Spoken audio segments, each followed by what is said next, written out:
Mas hoje, o aniversariante é o Livro dos Espíritos.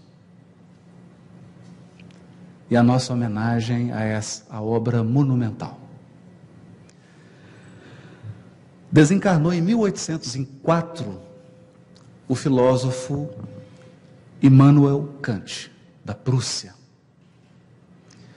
E Kant deixou escrito essas luminosas palavras. Desencarnou exatamente no mesmo ano em que nascia Allan Kardec. Disse ele: duas coisas me enchem a alma de admiração e respeito. Admiração e respeito. O céu estrelado sobre mim e a lei moral dentro de mim. Dois exemplos, na visão do filósofo prussiano Kant, dois exemplos da suprema ordem. O céu estrelado, a representar as leis cósmicas infalíveis, soberanamente inteligentes, que regem o mecanismo de movimentação de todos os corpos celestes, que se apresenta como numa noite belíssima dessa de Campo Grande, aos nossos olhos, sobre as nossas cabeças, a suprema ordem da lei natural. E dentro de nós, essa ordem desconhecida, inexplorada, pouco meditada, que é a ordem moral. Immanuel Kant também teria a oportunidade de dizer: a missão suprema do homem enquanto ser humano, a espécie humana, a missão suprema do homem é saber o que precisa para ser homem, para ser um ser humano. E diria também Kant: a moral propriamente dita não é a doutrina que nos ensina como sermos felizes. A moral é a doutrina que nos ensina como devemos tornar-nos dignos da felicidade. Porque a felicidade pressupõe dignidade moral para usufruí-la com integridade. Pensando nessas páginas de Kant, nos voltamos para o nosso tema: as leis morais e o Evangelho. Há muitos anos atrás, escuto que Allan Kardec, na sua sabedoria, no seu espírito pedagógico, soube devassar o mundo invisível e sair de lá sem nenhum devaneio, sem nenhum misticismo, como bem pontuado pela Darlene, sem nenhum tropeço. Voltou do contato com os espíritos e com a realidade espiritual, voltou sóbrio, tal como entrou. Razão pela qual Francisco Cândido Xavier iria dizer: tratar-se de um dos apóstolos mais lúcidos do Cristo, Allan Kardec, dos mais lúcidos. Penetrou no indevassável, penetrou em locais em que muitos místicos se perderam, na tolice, na puerilidade e, por que não, numa confusão de palavras e de terminologias. Kardec soube penetrar e sair de lá com essa portentosa obra que é o Livro dos Espíritos, com uma didática que com certeza, seguramente, deixou muito feliz o seu orientador Pestalozzi. Há muitos anos ouço dizer que o Livro dos Espíritos, nos seus 4 livros, das causas primeiras, o mundo dos espíritos, ou o mundo espírita, livro 3º, As Leis Morais, e livro 4º, Esperanças e Consolações, foi posteriormente desenvolvido. Cada um desses livros, de O Livro dos Espíritos, se desdobrou em uma nova obra da codificação. Assim, o livro 1º, das causas primárias, teve o seu desenvolvimento no livro A Gênese.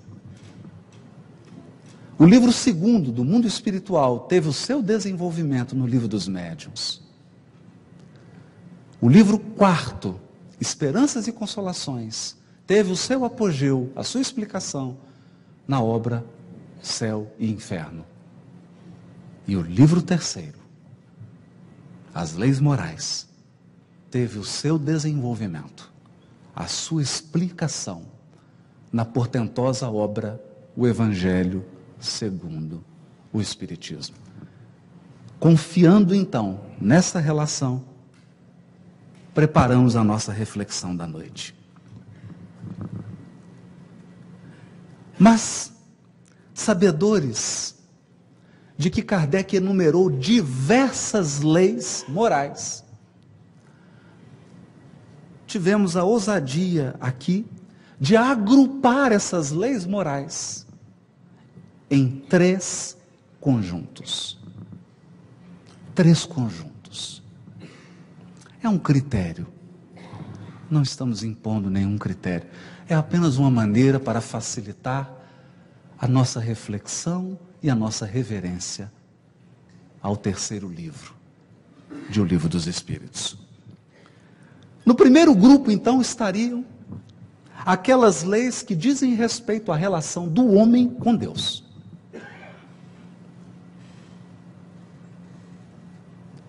O homem com Deus. No segundo grupo estariam as leis que dizem respeito à relação do homem, do ser humano, consigo mesmo. E no terceiro conjunto, as leis que dizem respeito à relação do homem, do ser humano, com o próximo.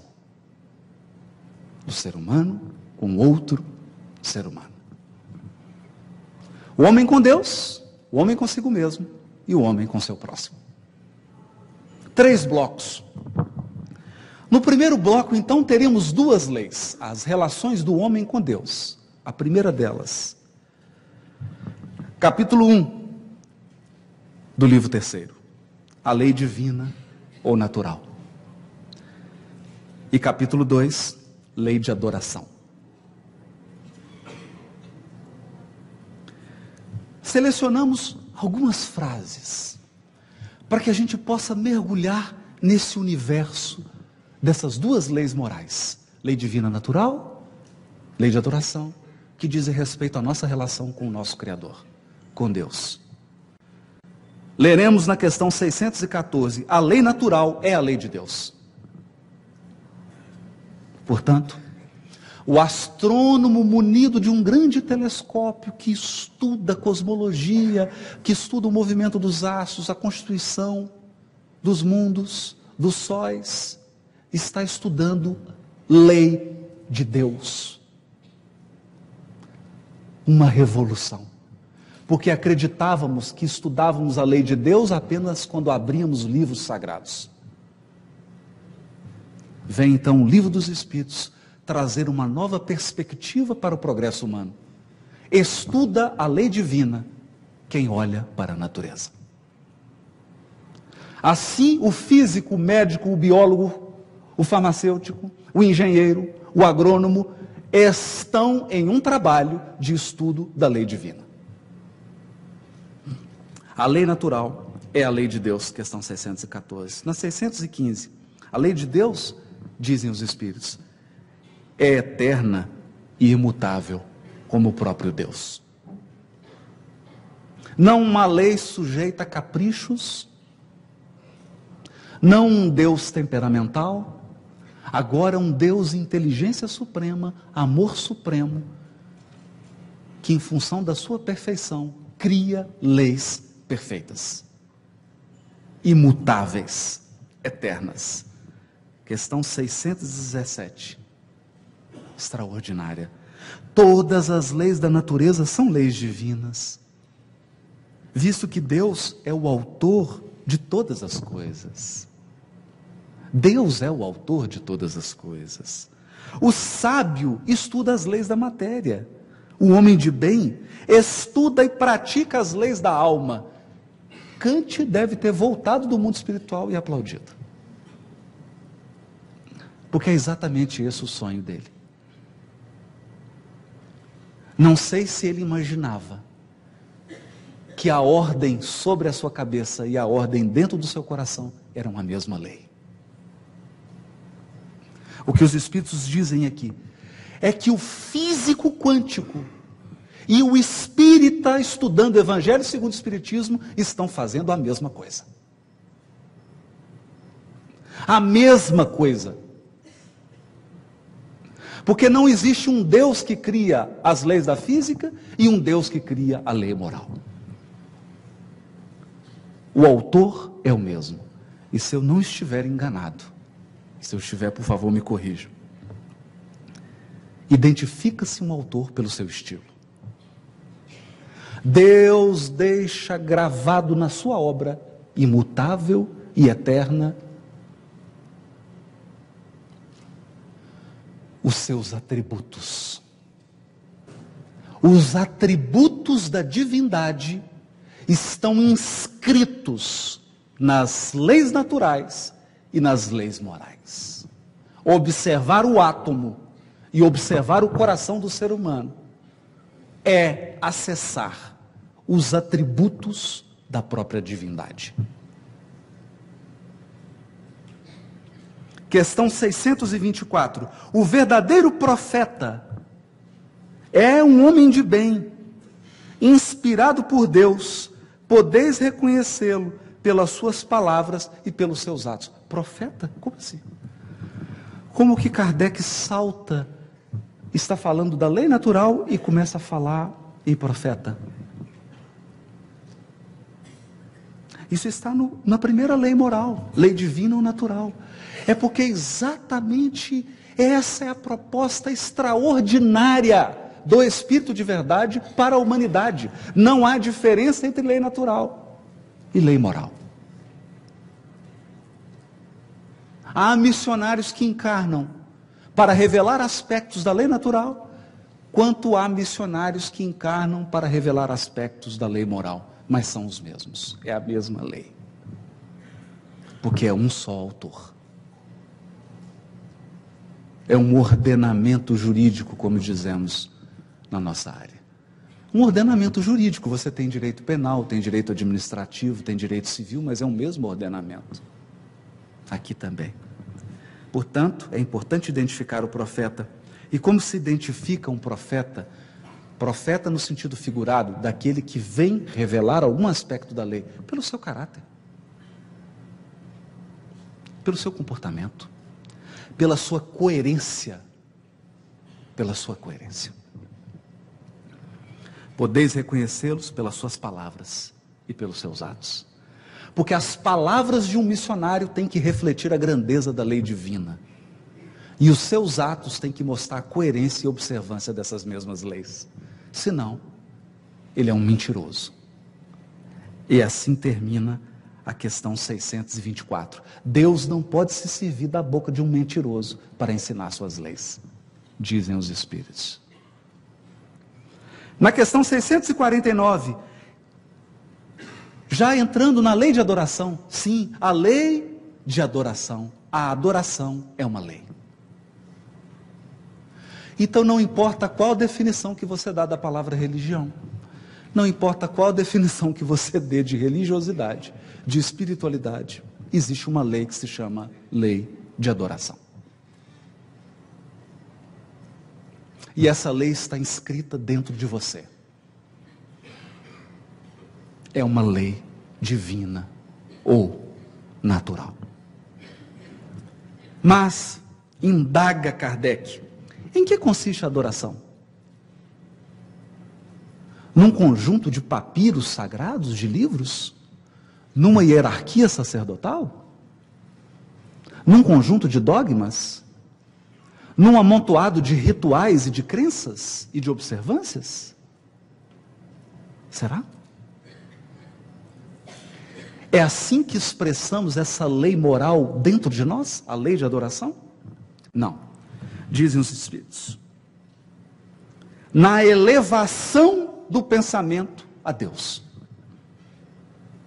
Pela adoração, o homem aproxima sua alma de Deus. Por quê? Porque você se transforma em tudo aquilo que adora. nós nos transformamos naquilo que adoramos, para o bem ou para o mal. Para o bem ou para o mal. É assim que quando você penetra na vida de um músico de orquestra, a vida dele respira música. Da mesma maneira, quando você penetra no ambiente psíquico de um viciado em droga, a vida dele vibra droga. Porque nós nos tornamos aquilo que adoramos. A adoração verdadeira, no entanto, consiste na elevação do pensamento a Deus, o que você pode fazer caminhando pelas belas ruas de Campo Grande. Você pode fazer tomando um sorvete, tomando uma água, porque se adora a Deus pelo pensamento. E pelo pensamento nos aproximamos dele. Questão 652. Pode-se considerar a adoração como tendo sua fonte na lei natural? É uma pergunta? É uma pergunta? Porque equivale a dizer, religiosidade, buscar a Deus, é uma crença? É um costume social? É um ensino das escolas? Ou é uma lei natural? Dizem os Espíritos.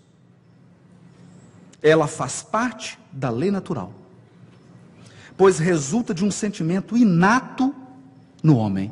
Inato. Independe de onde você nasceu, da língua que você fala, da cor da sua pele e da educação que você recebeu. É um sentimento inato. É por isso que encontramos a adoração entre todos os povos, embora de formas diferentes, porque as formas variam ao infinito. Sempre. Questão 653. A verdadeira adoração é a adoração do coração. Em todas as vossas ações, lembrai-vos sempre de que o Senhor vos observa. Deus é o grande observador. Ele é a presença imutável e eterna.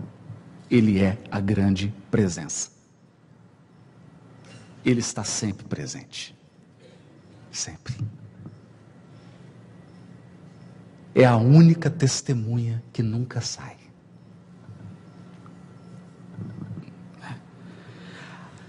A prece, questão 659, é um ato de adoração. Orar a Deus é pensar nele, é aproximar-se dele, é pôr-se em comunicação com ele. Isso é a resposta dos Espíritos. Pela prece podemos fazer 3 coisas: louvar, pedir e agradecer. Louvar, pedir e agradecer. Comunicação com Deus. A prece, então, a partir da questão 659 do Livro dos Espíritos, é elevada a um patamar nunca dantes abordado. Porque a prece sempre foi vista, na maioria das vezes, como um trecho de uma liturgia religiosa. Aqui o Livro dos Espíritos retira a prece do ambiente litúrgico e devolve a prece ao seu local de origem. Um ato de comunicação. Comunicação com o próprio Deus, pelo pensamento. Pois bem, aí está a lei divina natural e a lei de adoração. Dizendo dos nossos deveres para com Deus. Evangelho segundo o Espiritismo. Kardec irá desenvolver essas 2 leis morais em alguns capítulos. É a nossa proposta. Capítulo 1, não vim destruir a lei. Como termina? Qual o último item do capítulo 1 de O Evangelho segundo o Espiritismo? A aliança entre a ciência e a religião. Por quê? A aliança entre a ciência e a religião. Porque a lei natural e a lei divina é a mesma. Então são apenas dois enfoques diferentes, por que eles têm que brigar? Por que nós temos que ter uma religião tola, cega, fanática, e uma ciência soberba, orgulhosa, prepotente? Por que não um cientista humilde, comprometido com a verdade? E por que não um religioso menos fanático, mais esclarecido, mais educado? Por que não um diálogo? Esse é o capítulo 1, não vim destruir a lei. Capítulo 2, meu reino não é deste mundo. Por quê? Porque exatamente no primeiro capítulo da lei moral, a primeira lei moral, que é a lei divina ou natural, é lá dentro que está a questão 625. Qual o tipo mais perfeito que Deus tem oferecido ao homem para lhe servir de guia e modelo? E a resposta é: vide Jesus. É lá, na primeira lei moral, Jesus aparece lá. E se você for cuidadoso o suficiente, já aparece na primeira edição do Livro dos Espíritos, quando tinha apenas 530 questões. É claro que a 625 não era 625, era 330 alguma coisa. Mas está lá. Por quê? Por quê? Porque não se pode falar de moral sem falar de paradigma. Porque moral é conduta. E para examinar conduta, você precisa de um paradigma. E o paradigma da prática da lei moral no orbe terreno é Jesus. Ele soube reunir nas suas palavras, nos seus sentimentos, nas suas atitudes, nas suas ações, na sua vida, a maior, a mais portentosa exemplificação de todas as leis morais. Ele é a lei moral andando entre nós. A lei moral viva. Aquela que está dentro de mim, dentro de você. Só que nele deixou de ser potência e virou ato. Deixou de ser potencialidade e virou atributo. Nós temos a lei moral em nós, como semente. Em Jesus já é uma árvore frutífera. Por isso o capítulo 2, meu reino não é deste mundo, que termina com o depoimento de uma rainha desencarnada, que vai falar sobre a realeza de Jesus. Realeza. Porque se existe um diferencial na sociedade entre reis e plebeus, no mundo espiritual, o que nos distingue é a nossa elevação moral e intelectual. Essa é a verdadeira realeza. Capítulo 3, há muitas moradas na casa de meu pai? Claro. Por que esse capítulo tem a ver com a lei divina e natural, com a lei de adoração? Porque agora nós saímos do sistema tribal de adoração. O que é o sistema tribal de adoração? A minha religião está ligada à minha língua. A minha religião está ligada à minha cor da pele. A minha religião está ligada à minha cultura. As religiões do mundo são tribais. Tribais. Elas acreditam em um Deus personalizado. E um Deus, vamos usar a linguagem moderna, customizado. Né? Então vocês já perceberam como é que existe o Jesus alemão? Tem o Jesus alemão. Né?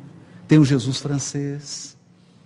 E aí a gente muda a cor do olho, muda a cor da pele, muda o cabelo, muda os hábitos dele, para adequar a nossa tendência. E quando não ocorre o pior, nós criamos uma linha demarcatória entre aqueles que fazem parte da nossa religião tribal e aqueles que não fazem parte e que têm que ser destruídos. Nesse capítulo de O Evangelho segundo o Espiritismo, há muitas moradas na casa de meu pai. A humanidade recebe um convite, a religião cósmica do amor e da verdade. Eu tenho certeza absoluta que o dia que um habitante de outro mundo se comunicar conosco, ele já leu o Livro dos Espíritos. Tenho a menor dúvida disso. A menor dúvida. Porque todos os orbes são moradas, são habitações da imensa casa divina. O Espiritismo lança o homem em uma crença cósmica, não mais tribal. Chega de forma, chega de língua, chega de cor da pele, chega de costume cultural. Agora é universal. Capítulo 16. Não se pode servir a Deus e a Mamon. É o Evangelho segundo o Espiritismo. Porque não estamos falando dos nossos deveres para com Deus? Lei de adoração? Então, como que eu posso adorar a Deus e a Mamon, o Deus da riqueza? O mundo de hoje, desculpem, eu não estou fazendo nenhuma crítica, eu não estou censurando ninguém, até porque não tenho autoridade para fazê-lo. Mas o que nós estamos assistindo hoje no Brasil, sabe o que é? São os adoradores de Mamon.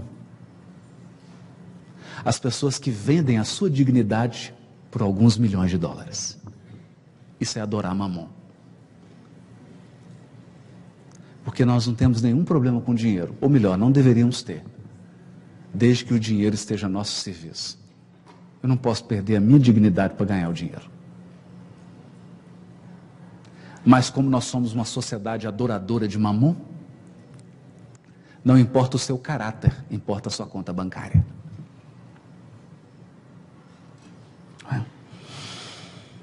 Capítulo 19, a fé transporta montanhas. Sim, transporta montanhas. Mas não pense que são apenas montanhas de obstáculos. Porque quando Jesus conversou com a mulher samaritana, ela perguntou para ele, mas eu estou confusa. Os samaritanos dizem que a gente deve adorar a Deus aqui no Monte Gerazim, em Samaria. E vocês, judeus, dizem que Deus tem que ser adorado no Monte Sião, em Jerusalém. Jesus fala, mulher, vem o dia em que Deus será adorado, nem nesse monte, nem no outro, mas em espírito e em verdade. Ou seja, a fé verdadeira remove montanhas. Porque onde tem alguém fervoroso, tem uma montanha. O espírita verdadeiro sabe que onde ele entra, o ambiente se torna espiritual. Ou pelo menos deveria. Porque a fé transporta montanhas. Capítulo 27. Pedi e obtereis. É claro, porque se a prece não está na lei de adoração, a prece não é um ato de comunicação com Deus? Não é um ato de comunicação, dizem os Espíritos? Questão 659. Pois bem, Kardec escreve então um capítulo. Pedi e aquilo que você crê. Na oração você expressa aquilo que você pensa. Seus conceitos e suas ideias, atentamente a coletânea de preces de Kardec, e nós veremos que nas preces elaboradas por Kardec há uma verdadeira aula de Espiritismo. Todos os conceitos fundamentais do Espiritismo estão nas preces elaboradas por Kardec na coletânea. Por quê? Porque nós oramos conforme acreditamos. Ou como diz o ditado completo, lex orandi statutate legem credendi. A lei da oração estabelece a lei daquilo que você acredita. Então Kardec coloca nas nossas bocas todos os princípios fundamentais do Espiritismo, para que a gente, ao orar, não esqueça os fundamentos da doutrina espírita. É um pedagogo ou não é?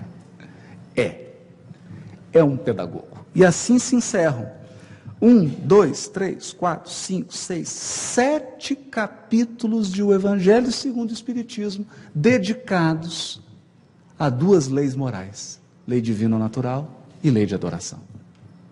7 capítulos para explicar 2, numa lógica extraordinária, resumindo as obrigações do ser humano para com Deus. Agora vamos, obrigações do ser humano para consigo mesmo. Quais são as leis morais que expressam os nossos deveres para conosco mesmo? Primeira lei, capítulo 3 do Livro dos Espíritos, lei do trabalho. Lei do trabalho. Porque ninguém progride, ninguém evolui sem trabalho. Tem muita gente que acredita o contrário, mas não é, gente. É uma lei. A lei do trabalho é uma lei divina. Estão ensinando nas escolas que você conquista, você se torna alguma coisa sem esforço. Mas isso é uma mentira. A lei do trabalho é uma lei divina. Lei de reprodução. Sim, lei de reprodução. Lei de conservação. Lei de destruição. E coroando, perfeição moral. Que é o capítulo 12. É o capítulo 12, está lá finalizando as leis morais. A perfeição moral. É a nossa finalidade, mas é também uma lei. O aperfeiçoamento dos seres e das coisas é uma lei divina. Nada na criação permanece sem progredir. Nada. Tudo na criação está em processo de aprimoramento. Sobretudo os seres inteligentes. Estão em constante processo de aprimoramento, caminhando para a perfeição moral. Perfeição moral. Então, lei do trabalho, lei de reprodução, lei de conservação, lei de destruição e perfeição moral são aquele conjunto de leis que expressam os nossos deveres para conosco mesmo. É os deveres que eu tenho para comigo.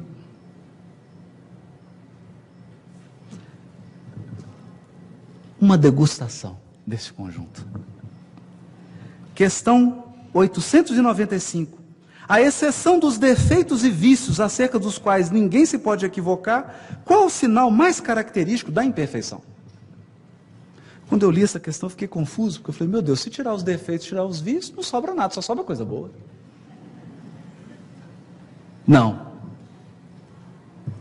Sobra ainda o elemento fundamental. O abuso que dela se faz é que causa o mal. Então, o orgulho é o excesso da autoestima. O egoísmo é o excesso do interesse pessoal. Todas as demais paixões são excessos. Na base das paixões, há sentimentos e potências dignas de serem desenvolvidas. Mas elas precisam de quê? Questão 917. Serem tratadas como cavalos bravos, dizem os Espíritos, que precisam ser domados. Questão 917, os Espíritos dizem assim, de todas as imperfeições humanas, a mais difícil de extirpar é o egoísmo. Egoísmo, que é o apego excessivo da alma ao próprio bem. Apego excessivo da alma ao próprio bem. Porque resulta da influência da matéria, influência de que o homem, ainda muito próximo da sua origem, não pôde libertar-se, já que tudo concorre para mantê-la. Olha o que os Espíritos estão dizendo. Tudo contribui para desenvolver o egoísmo em nós. Sua organização social, sua educação, suas leis. Tudo. As nossas leis, a nossa organização social, a nossa educação contribuem para desenvolver o nosso egoísmo.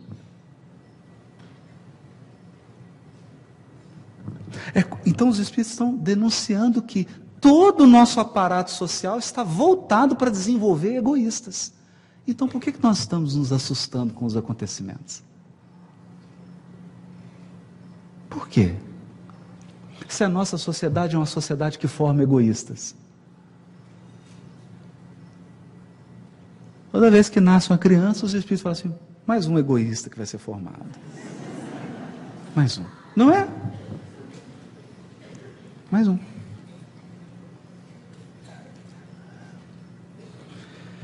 O egoísmo se enfraquecerá com a predominância da vida moral sobre a vida material. Vida moral sobre a vida material. Olha aqui, porque o que está acontecendo? Por que o egoísmo está tão grande hoje? Porque há uma predominância da vida material sobre a vida moral. A pessoa prefere perder o caráter do que perder dólar.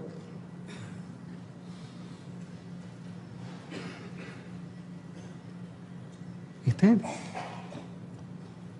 Quando eu era pequeno, meu avô dizia assim: meu filho,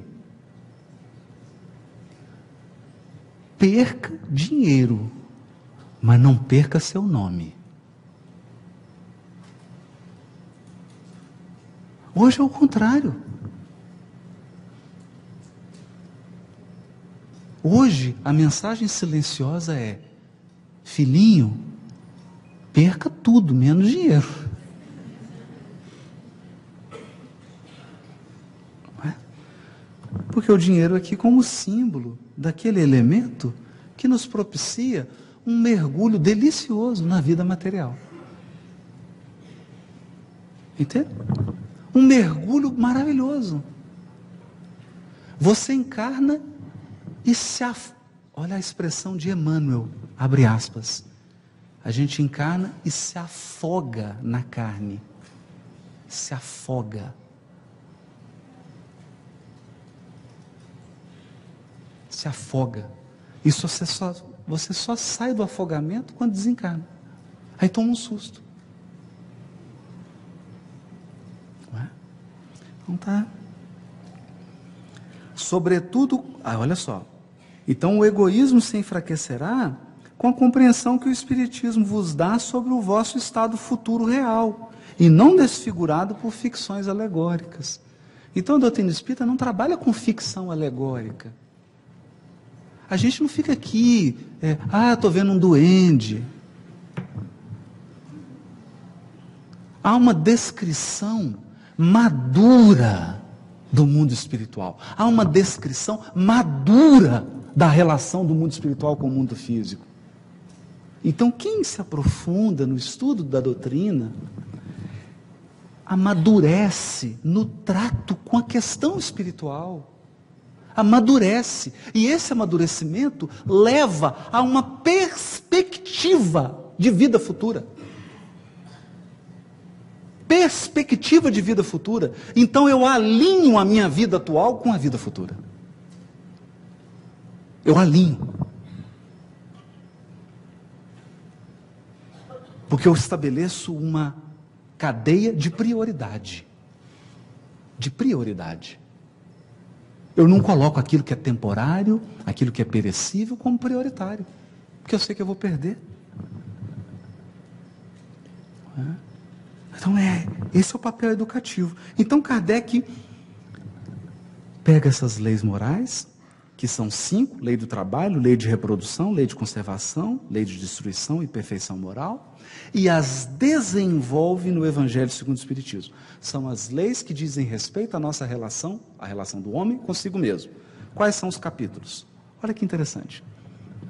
Desenvolvendo o capítulo da perfeição moral, Kardec estabelece capítulos 5, 6, 7, 8, 9 e 10 do Evangelho segundo o Espiritismo. Quais são esses capítulos? As bem-aventuranças.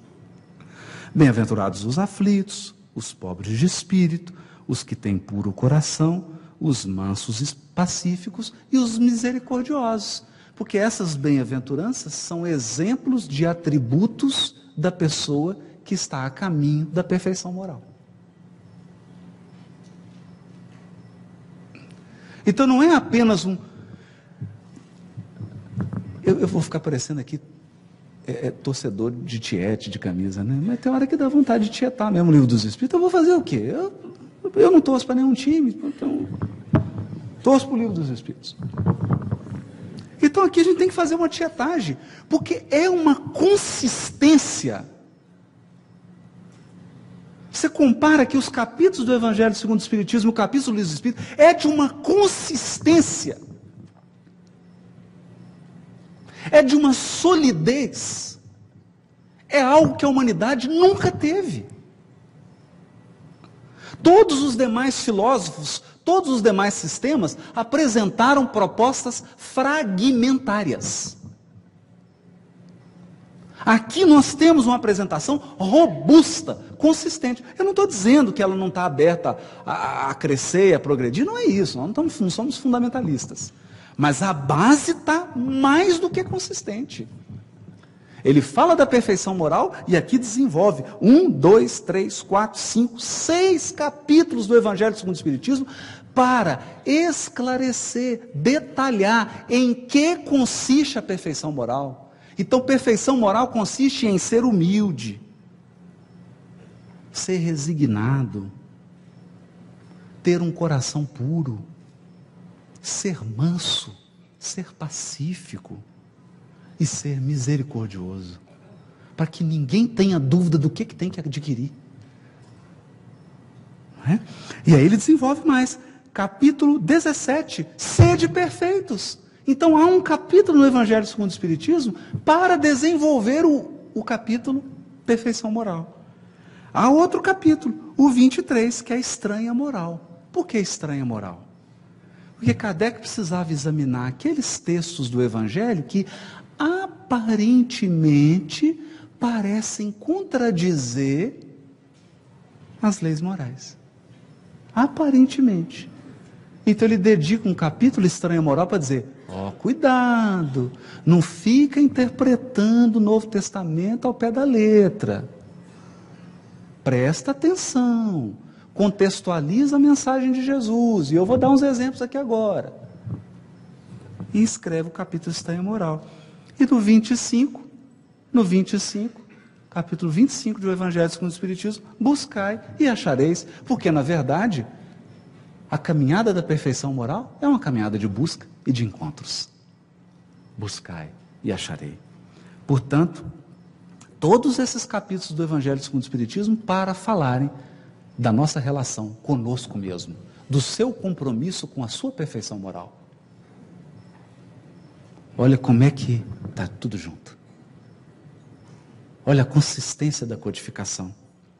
Então já falamos aqui das leis que dizem respeito à nossa relação com Deus, das leis que dizem respeito à nossa relação conosco mesmo, e agora, por fim, as leis morais que dizem respeito à nossa relação com o nosso próximo. Eu com Deus, eu comigo mesmo, eu com o outro. Quais leis? Óbvio, lei de sociedade. Lei de sociedade. Lei de progresso. Lei de igualdade. Lei de liberdade. E por fim, a magna lei de justiça, amor e caridade, que é uma lei só. Lei de justiça, amor e caridade. Porque não há justiça completa sem amor e caridade. É por isso que a nossa justiça está tão debilitada. Porque ela é justiça trôpega, ela é justiça manca. Ela pune, mas ela não educa. Lei de justiça, amor e caridade. Vamos degustar um pouquinho desse conjunto de leis que dizem respeito aos nossos deveres para com o nosso próximo. Questão 647. Toda a lei de Deus está contida na máxima de amor ao próximo ensinada por Jesus? Toda a lei de Deus está contida nessa máxima? Porque você poderia chegar e falar assim, não, então tudo pode ser resumido em amar ao próximo como a si mesmo. Está certo isso? Aí os espíritos dão um puxão de orelha. Dizem assim, certamente essa máxima encerra todos os deveres dos homens uns para com os outros. Mas é preciso mostrar a eles a sua aplicação, pois do contrário, deixarão de praticá-la, como fazem até hoje. Aliás, a lei natural abrange todas as circunstâncias da vida. E essa máxima, que é amar ao próximo como a si mesmo, é apenas uma parte da lei. Os homens necessitam de regras precisas. Os preceitos gerais e muito vagos deixam muitas portas abertas à interpretação. Não foram? É como se ele dissesse assim, nós vamos explicar tudo, como diz lá na minha terra, tintim por tintim. Explicar tudo, detalhado. Até repetitivo, para que não tenha dúvida. Para que não tenha dúvida. Questão 879. Qual seria o caráter do homem que praticasse a justiça em toda a sua pureza? Praticasse a justiça em toda a sua pureza. Qual seria o caráter dessa pessoa? Está falando de justiça. Aí os Espíritos respondem: o do verdadeiro justo, vírgula, a exemplo de Jesus, vírgula. Porque praticaria também o amor ao próximo e a caridade, sem os quais não há verdadeira justiça. Então, não há verdadeira justiça onde não há amor e caridade. É simples. É simples. Se eu pego só justiça, eu não preciso dizer mais nada. Nós estamos agora com o Estado do Brasil, com intervenção do Exército na penitenciária. Precisa dizer alguma coisa? Precisa dizer alguma coisa? Darcy Ribeiro, na UNB, fez o seguinte discurso para as autoridades que estavam presentes numa cerimônia na própria UNB: senhores políticos e administradores, eu vos conclamo a investirem na educação, porque senão faltará recursos públicos para a construção de presídios, de tantos que eles serão, de tantos que eles serão. Então nós optamos por uma política social de construção de presídio e não por uma política social de adequação e de construção de escolas. Por quê? Porque acreditamos numa justiça manca, numa justiça cega. Não precisa nem ter a venda nos olhos, ela já é cega. Por que é cega? Porque não tem amor nem caridade. Mas não é pieguismo, não. Não é pieguismo. Quando o Décio recebe um doente com uma infecção gravíssima, que pode matar todos os pacientes da CTI, você acha que ele faz o quê? Fala: ô gente, vem cá, todo mundo, vamos abraçar o doente? Claro que não. Ele isola o doente, trata o doente. É uma infecção grave. Até ele, médico, pode morrer. Então o que a gente faz quando alguém foi infectado pelo vírus mais poderoso e mais maléfico da humanidade, que é o vírus do crime? Você isola e trata. Sem pieguismo, mas com amor e caridade. Qual o verdadeiro sentido da palavra da caridade? Tal como Jesus a entendia. Essa é a famosa. 886. Benevolência para com todos, indulgência para as imperfeições dos outros, perdão das ofensas. Por quê? Porque a caridade é o supremo testemunho de respeito ao outro.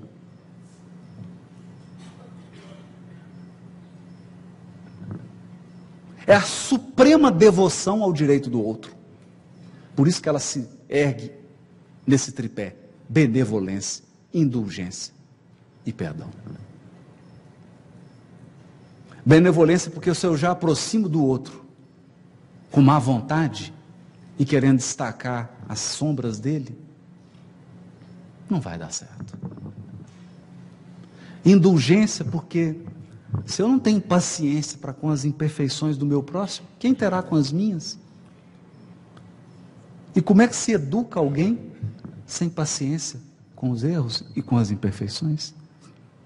E perdão, porque toda criatura imperfeita fere como um escorpião. Toda criatura imperfeita fere como um escorpião. Então, se você não tiver perdão, você não consegue viver a lei de sociedade. Você se isola e vai viver numa ilha deserta. Robinson Crusoe. Para que ninguém fira você. Para que ninguém te magoe. Para que ninguém te afronte. Para que ninguém te critique. Você vai viver isolado. Então, Kardec desenvolve essas leis no capítulo 6. O primeiro capítulo que vai desenvolver a lei de sociedade, lei de progresso, lei de igualdade, lei de liberdade, lei de justiça, amor e caridade. Qual capítulo? O Cristo Consolador, é claro. Porque se Jesus é o tipo mais perfeito que Deus tem oferecido ao homem para servir de guia e modelo, ele haverá de ser também o maior modelo de caridade. E ele o é. Sabe por quê? Porque ele é um Cristo Consolador.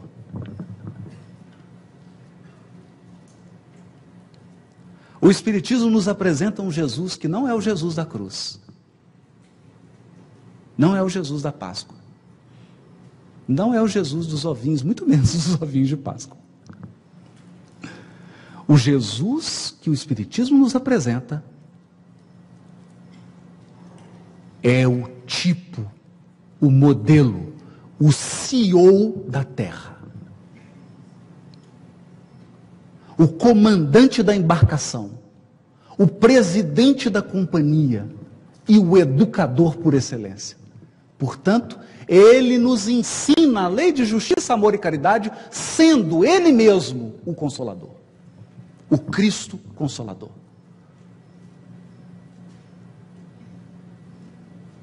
Porque se você pegar a carteira de trabalho de um anjo, eu nunca peguei não, mas me disseram. Você abre, está lá escrita a função dele. Sabe qual é a função dele? Sabe qual é o trabalho dele? Caridade. Caridade. O ofício dos espíritos puros é presidir, cooperar, coordenar e auxiliar os que não são puros. Porque senão, os mundos ditosos seriam de um tédio absurdo. Não é? Você imagina, eu acordo e falo assim, André, meu querido, o que nós vamos fazer hoje? Nada, você é puro, eu também.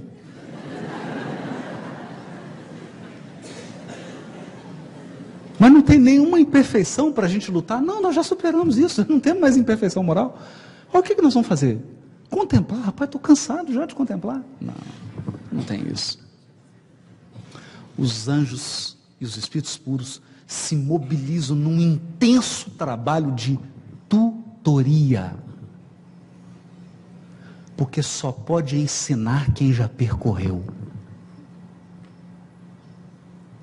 Você só leva até onde você foi. Nem mais nem menos. Você só leva até onde você foi. Então, Cristo Consolador, capítulo 11. Amar o próximo como a si mesmo. Capítulo 11 do Evangelho segundo o Espiritismo. Capítulo 12. Amai os vossos inimigos. Claro. Não pode ter perfeição moral se eu amo seu amigo. Tem que amar os inimigos. Mas na justa acepção do termo amar. Na justa acepção do termo amar. Que não é amor hollywoodiano. É? Capítulo 13. Não saiba a vossa mão esquerda o que dá a vossa direita. Aí tem uma série de capítulos agora do Evangelho segundo o Espiritismo que vai nos ensinar como cumprir a lei de justiça, amor e caridade. Como cumprir a lei de justiça, amor e caridade? Primeiro, sem ostentação. Não saiba a vossa mão esquerda o que dá a direita. Honrai vosso pai e vossa mãe. Fora da caridade não há salvação. Muitos os chamados, poucos os escolhidos. Porque nós não estamos na lei de sociedade. Esse conjunto de leis aqui não tem a lei de sociedade. Então há uma seleção natural dos habitantes da terra.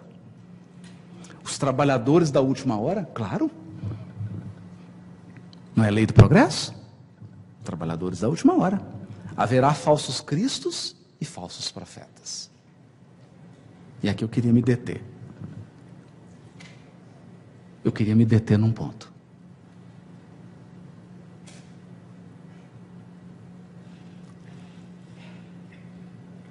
O que mais se vê no mundo, o que mais se vê, é a pessoa trocando diamante por cascalho.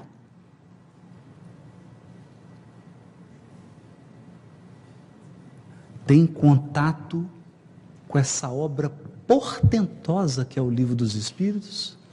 Tem contato com com essa obra portentosa que é o Evangelho segundo o Espiritismo, que desenvolve as leis morais, e troca essa pepita de diamante por doutrinas espiritualistas que são, na melhor das hipóteses, pueris, de tão incompletas.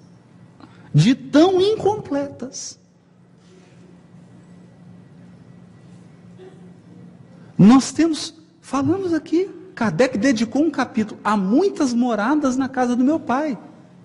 Então já deixou definido, todos os orbes do universo são habitados. E tem gente que troca todo esse conjunto para perseguir disco voador.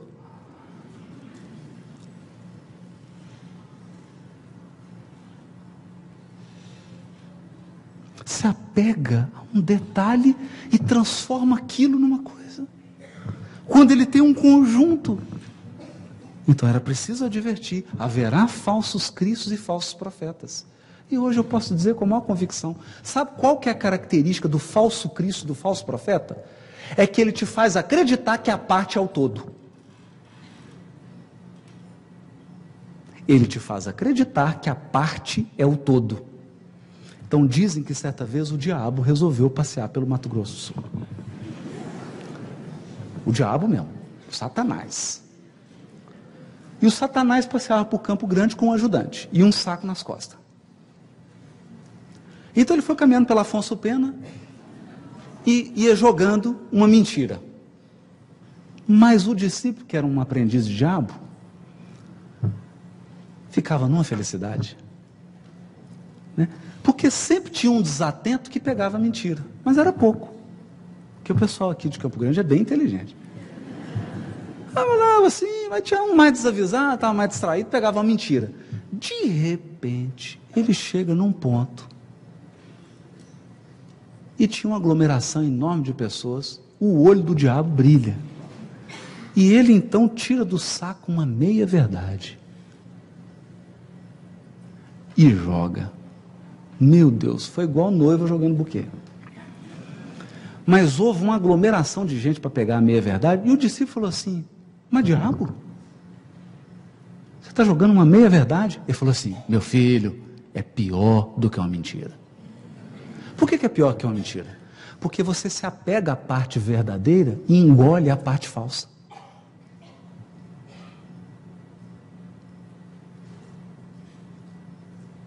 Engole. É igual, todo mundo já ouviu falar naquele peixe que chama traíra? É uma delícia. Ô peixe gostoso. Mas vai ter espinho assim, meu Deus do céu. Então você dá aquela bocada, aquela carne suculenta, na hora que você repara, tem um espinho no meio da sua garganta. É a meia verdade. A meia verdade. Todos os misticismos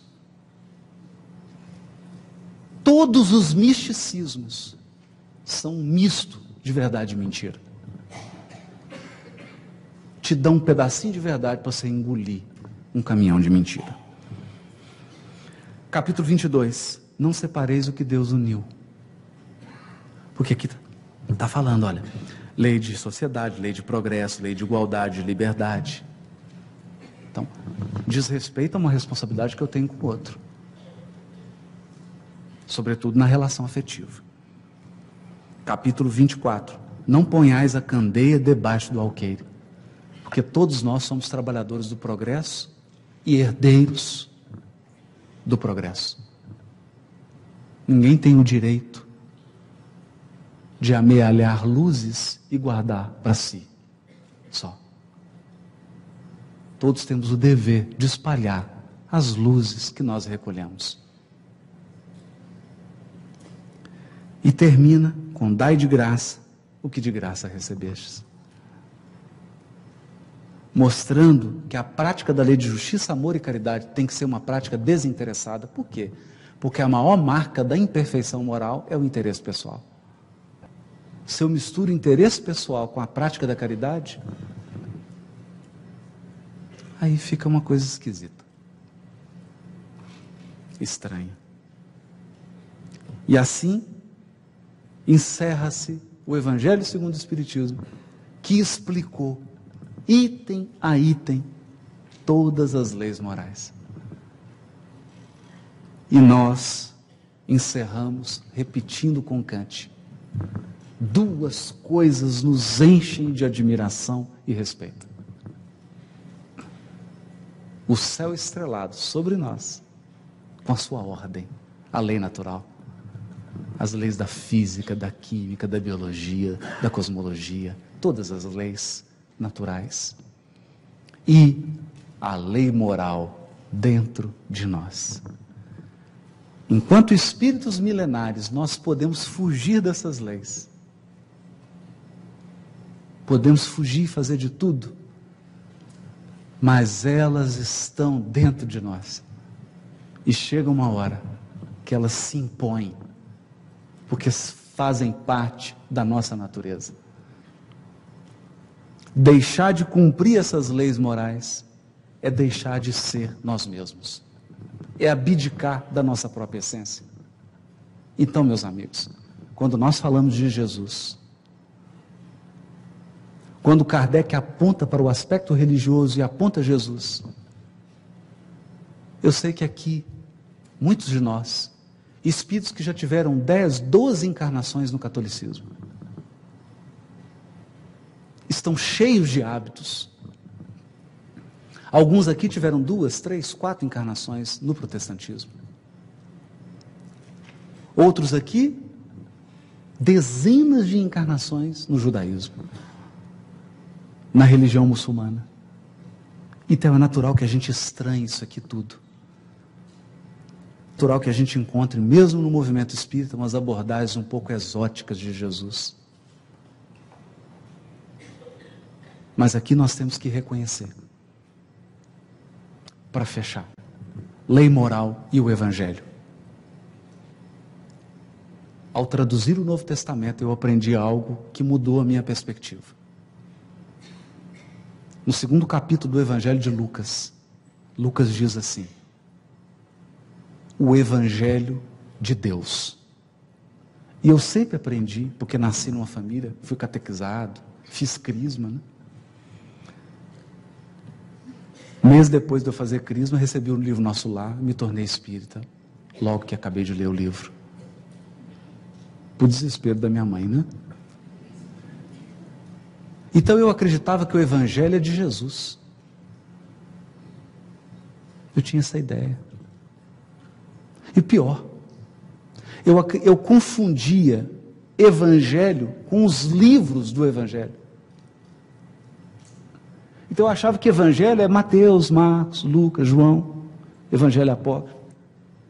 Percebe? Eu confundia o livro com o Evangelho. E achava que o Evangelho é de Jesus. Não. O Evangelho é de Deus.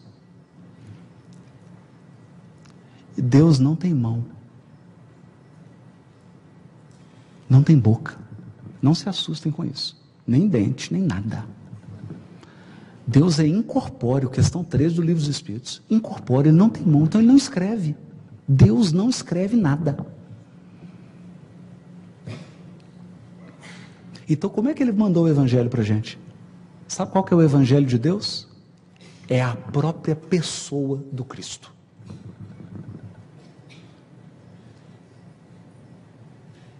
Por quê? Porque ele é o Espírito que concretizou todas as potências morais da alma.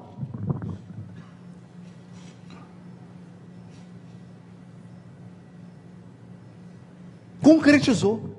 A figura dele é a síntese da lei moral.